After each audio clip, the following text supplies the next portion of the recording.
Welcome to my second ever unboxing video. In this one, we're going to be unboxing a brand new Lincoln Viking 3350 ADV welding helmet.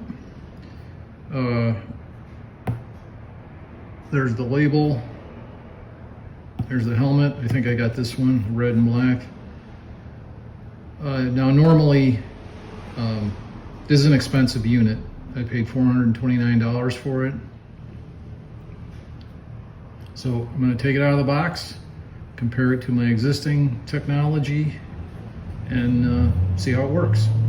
So there's the box top. There's that end. All kinds of good info. There's the back. There's the other end. And there's nothing on the bottom.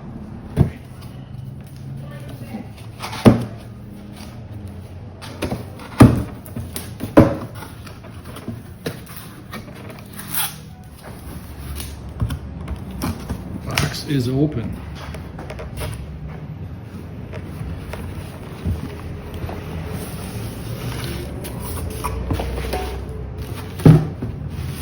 It has a helmet in the bag.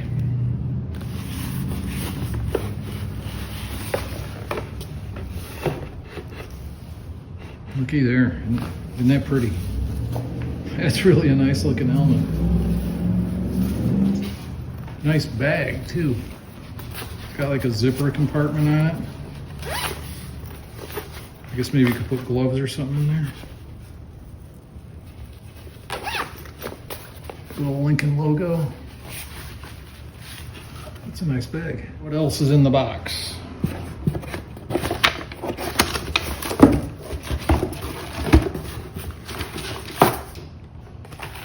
So, the box and some silica gel.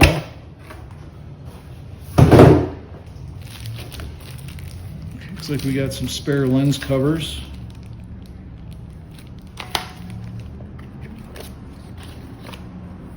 A registration card.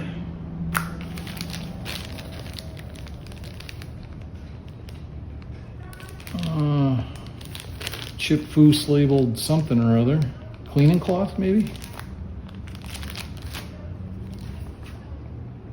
Instructions.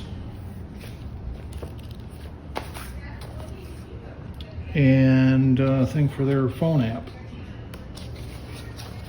And some stickers. In the manual, skipping all the warnings, getting right to the kind of the meat of it.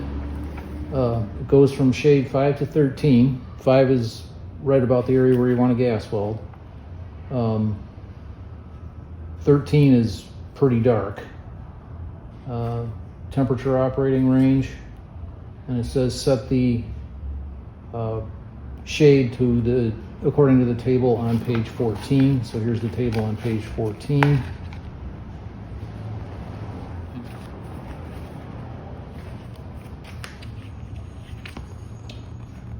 There's the spec listing right there. Okay, so before going any further, on the inside here there's a little chart with part numbers on it. That's nice in case you got to replace stuff. You can just look inside the helmet. There's the back of the lens with the controls. This I think is the battery for the LED.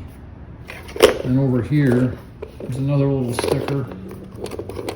There's a sticker here with the darkening ranges that you need. Again, nice to have it inside the helmet. You don't got to dig around for it. That's very clever. And the lenses are covered with this film. So I'm going to strip off all this film.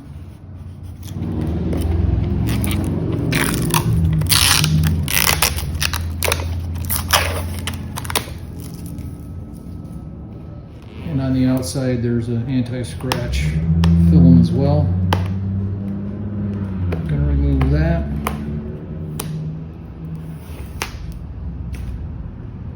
There you go. There's the LED. There's the light sensor.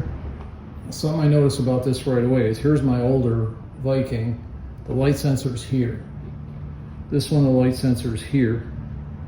Now I have been flashed because I'm welding something and it's shrouded like by what you're welding, like you're peeking inside of a frame of a car or you're under a brace or something and it's shrouding the light sensor. It doesn't react right away and you get a really quick flash before it activates. I think this is going to be better with the sensor down here because you're a lot less likely to shroud it from above. It's shrouding it from below, it's a lot easier to see it because you're looking down at the weld. So I like that better already. It looks like the same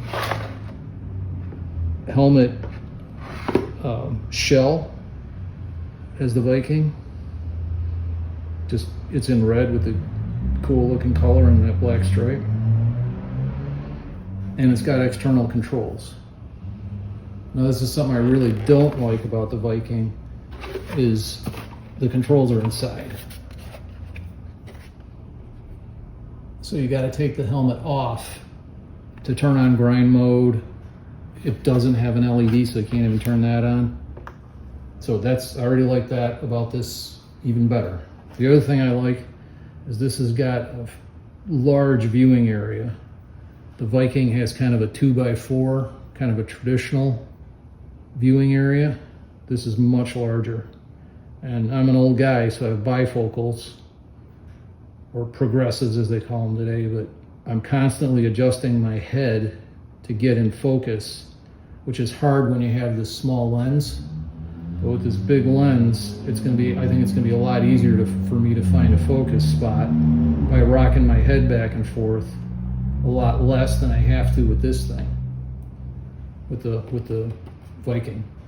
Been a good helmet, don't get me wrong, but that is an inconvenience if you got bifocals. Okay, here's another nice feature.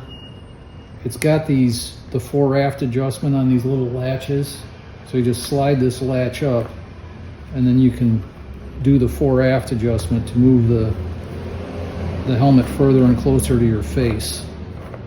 I like it quite far away, so I'm going to put it all the way out and then you just push it down to lock it. Same on both sides. That's nice. On the Viking, again, it has it, but you have to unscrew the nuts and then slide it out, then retighten them. So this is a lot quicker. Another feature I like already is the rear pivot of the headband. This makes it really quick and easy to get off. I've got a natural born bump on the back of my skull where my spine joins my skull. It's got a big bump in it, so a flat, straight, old-fashioned welding helmet's actually quite uncomfortable. But this is nice because it conforms around that part of my head. So for me in particular, I really appreciate that. So I got the size adjusted to my head, the crown straps, the rear crown strap, and then the rest of it's just putting it on and ratcheting down the tension adjustment, just like many other helmets. Here's another nice feature. To remove the lens module, you can just slide these two thumb levers inward, and then the lens module lifts out, and then you can unplug it from the switch on the side, and there you go. There's your lens module, and then you can change the protective lenses very easily. Got a little finger hook there that you can pull them right out. Slick. And then the outer lens is left behind inside in the helmet. And then you can remove the battery case for the LED, which also just plugs in with a little jack. And there you go, you can change the battery really easy. The battery holder clips into a little feature just above the lens module, like that.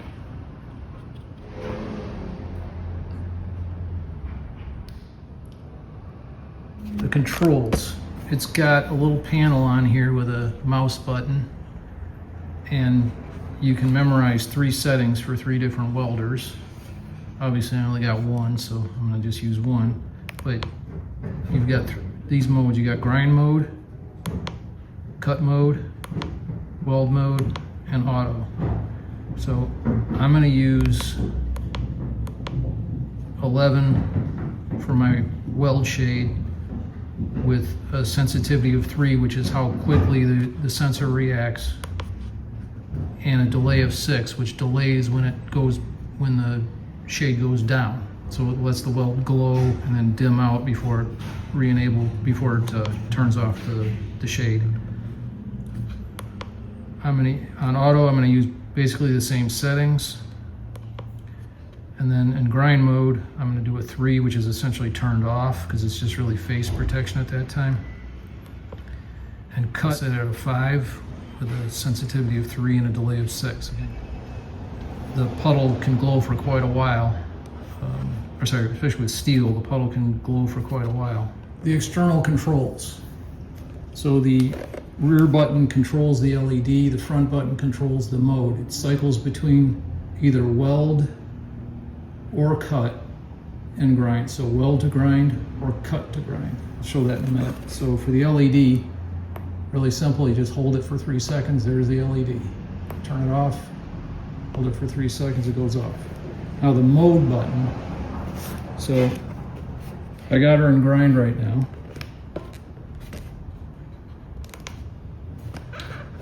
And when I hit the front button, it goes to weld. So I'm welding. Then I hit it again, it goes to grind. It will only cycle between grind and weld. If I want it to go between cut and grind, I select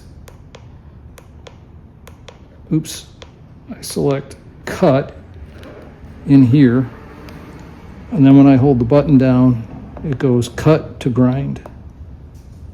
Grind to cut, cut to grind. So that's actually good. It seems, when you first do it, seems a little hokey, but you don't want 3 modes on that button. You only want 2. I'm either grinding, or I'm got my shade on. So you got to pick in here whether you want to go from cut to grind, cut to grind, or weld to grind. So that's actually smart. Let's try her on and check it out. All right, I'm going to model this thing. So flip up the rear.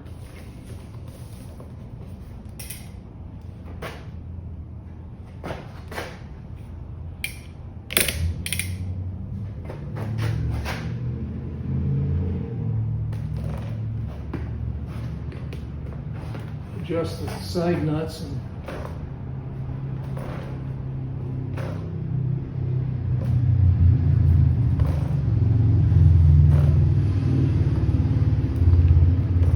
works good. Okay, one downside I've noticed already is it is a bit heavy compared to the Viking. This is a very light helmet. It's very, very light. You barely even know you got it on. This is a bit heavier. I think because of the larger display, a little more glass in it, plus the internal controls and the battery for the LED. It is a little bit heavy, but I think it's something I'll get used to. I'm a hobby guy. I'm not like a pipeline welder or a fence welder who's out there all day. I think I'll get used to it. So now let's try it out. Here's my test setup. This is just 2 pieces of scrap stainless, 1/8 inch I think, and this is 2 pieces of scrap 14 gauge. I'm just going to run a couple of quick beads on there and get an idea of how the new helmet performs.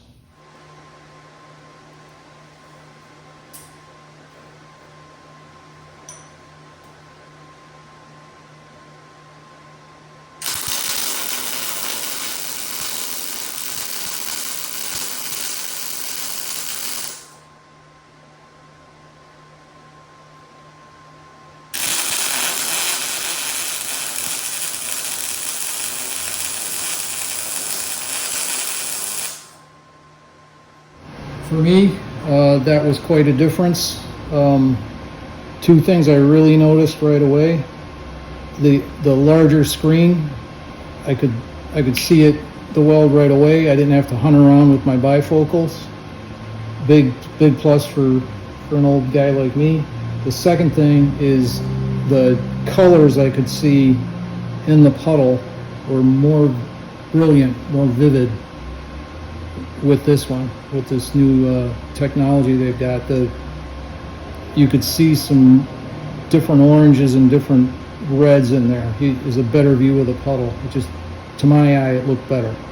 Now, I've been accused of being colorblind, so take that for what it's worth. But to me, the puddle looked much clearer. I could see much better.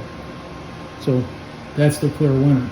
I'm not really all that much on high-tech stuff, but this is your eyesight, right? This is I don't like messing around with something as critical as eyesight. People give me a lot of slack for welding without gloves and doing other things that aren't safe, but this is really key. I don't like to mess around, so it's worth the money to have good eye safety and protect your vision. So for me, it's worth it. That's quite a difference. So this is going to become my frontline helmet. Having the LED for when you're in the dark corners, the larger lens, the low mount sensor, it's going to be my main helmet. I'm going to keep the old Viking around for a backup, and so I'm going to leave this one here, and on to the next project. I'll see you there and then.